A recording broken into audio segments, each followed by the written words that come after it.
Hey, it's your buddy Peace and Harmony with you here today.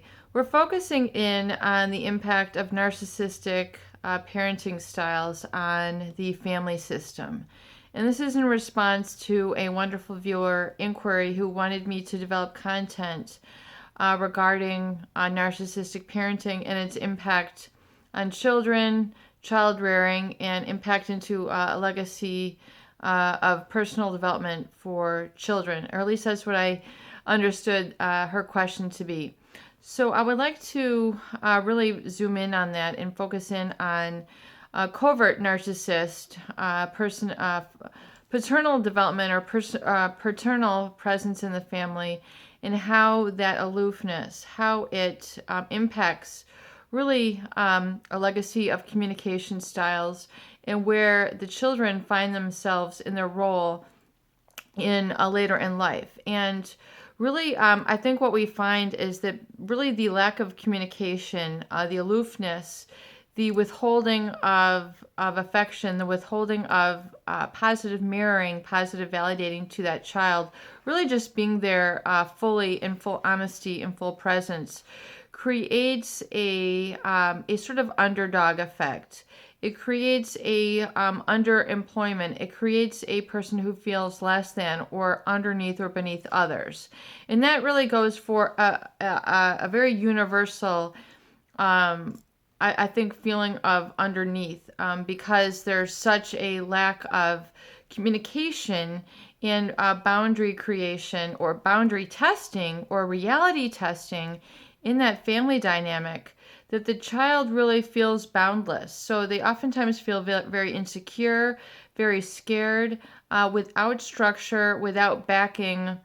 And this sort of formless void that is created, this chasm, is then really brought with them into the school setting, and then later into the work setting, and then into relationship setting, where it becomes very formless. They're very uncomfortable with structure, so they might become very rebellious against structure, or very difficult for them to manage and navigate structure, shifting gears, if you will, in the school setting, shifting gears between different subjects, not knowing how to multitask, feeling very uncomfortable multitasking, or doing the an overachiever, where they overly focus in on one area but then suffer in another.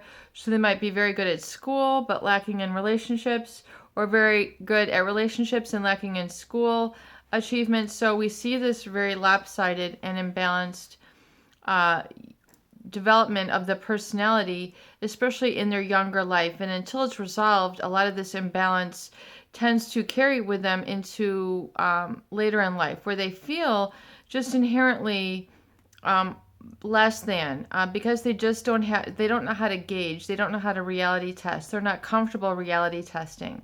And reality testing really just means, learning a subject, being able to participate in school, being able to study and focus, being able to have the emotional wherewithal to be an independent person, not feeling like they always have to tune into the parents' needs. And oftentimes what we see, especially in covert narcissistic parents, is the child oftentimes has to hone in on the needs of the parent versus attending to their own needs. So they, in essence, end up doing a role reversal, where the children have to kind of parent, guide, problem solve, ease the pains of their parents, versus the other way around. So you hear about the children running the household, or the children satisfying the unmet needs of the parents. This very much becomes very readily apparent in narcissistic family systems, where that sort of family growth is not really experienced. These sort of, and I think we're seeing more of that now, because children at least have access to more information, but for lack of a lot of hands-on parenting that child might have needed, there's a really sort of scarcity mindset that is pervasive in that child, especially when it relates to being comfortable with others who are of authority figures.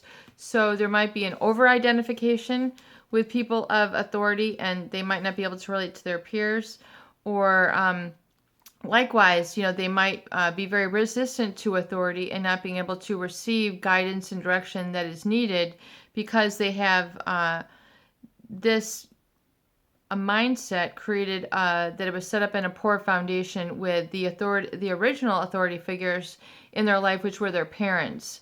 So there's this scarcity, there's this lack, it's difficult for them to get a grip on things.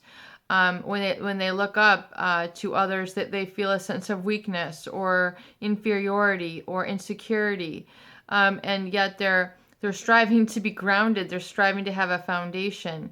So they really have to reach down into themselves really later in life to develop that foundation and really sort of get a grip on things and become illuminated later in life when they're really able to, really get a hold of their basic foundation needs. If they can really satisfy this in and of themselves without the presence of that parent, really not living without those roots, if you will, with what that parent was able to provide, they are then able to gain some clarity and open up their horizons later in life.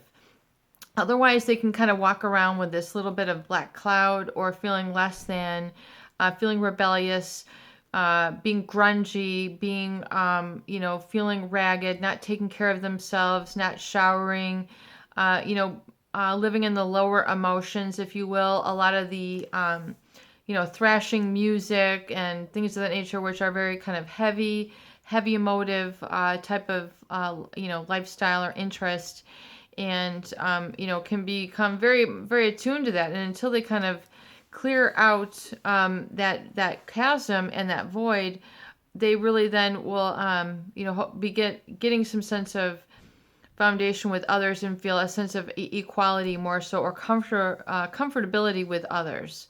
So, I just, again, it's creating, wherever that child is missing, they're going to have to look into others for that lesson, for that learning. And oftentimes this isn't taught in school.